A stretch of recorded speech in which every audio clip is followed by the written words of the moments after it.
гузориши навбатӣ корбарии хадамоти шиносномадиҳии шӯъбаҳои вазорати корҳои дохилӣ дар шаҳри Конибодом ва ноҳияи Мастчоҳ барои соҳиби шиноснома гардонидани хонандагонро нишон медиҳад.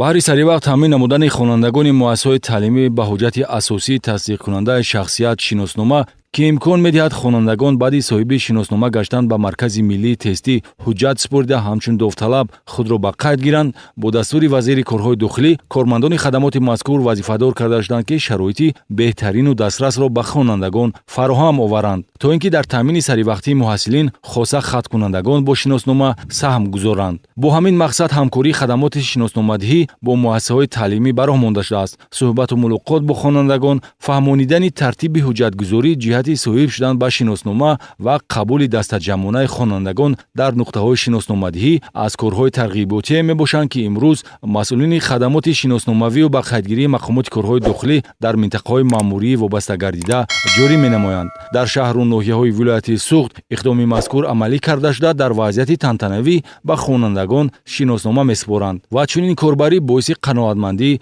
аҳли ҷомеа гаштааст. ҳафтаи сипари гардида ин гуна ташаббуси хизматиро гурӯҳи кормандони хадамоти шиносномавию ба қайдгирии шӯъбаи вазорати корҳои дохилӣ дар шаҳри Конибодом иҷро намуда, хонандагони синфҳои болоии мактаби таҳсилоти миёнаи умумии рақами 37 ҷамоати Ғафурҷон Ортиховро ба шиноснома таъмин намуданд. маросими тантанавии тақдими шиноснома доир карда шуда, дар чорабинии мазкур 25 нафар соҳиби шиноснома гардид. кормандони хадамоти шиносномавию ба қайдгирӣ дар шаҳри Конибодом дар партави супориши роҳбарияти вазорати корҳои дохилӣ давоми 3 моҳи соли ҷорӣ ба 851 нафар бори аввал шиноснома доданд, ки аксарияти онҳо наврасони ба синни 16сола расида мебошанд. ҳамчунин кор дар ин самт идома дошта, нозирони шиносномадиҳӣ дар баробари вохӯрӣ бо аҳолӣ ба мактабҳо ташриф меоранд.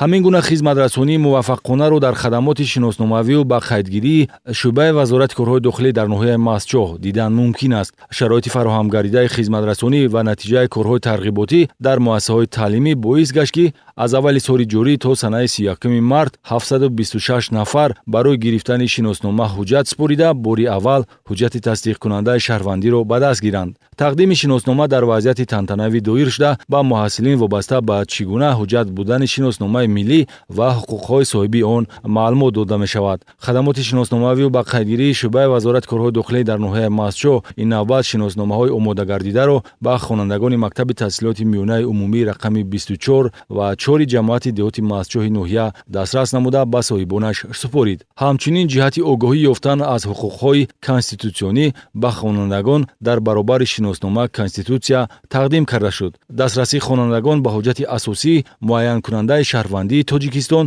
шиносномаи миллӣ дар дигар шаҳру ноҳияҳои вилояти Суғд низ ба роҳ монда шуда, дархости ҳар як муроҷиаткунанда ҷиҳати шиносномагирӣ саривақт таъмин карда мешавад.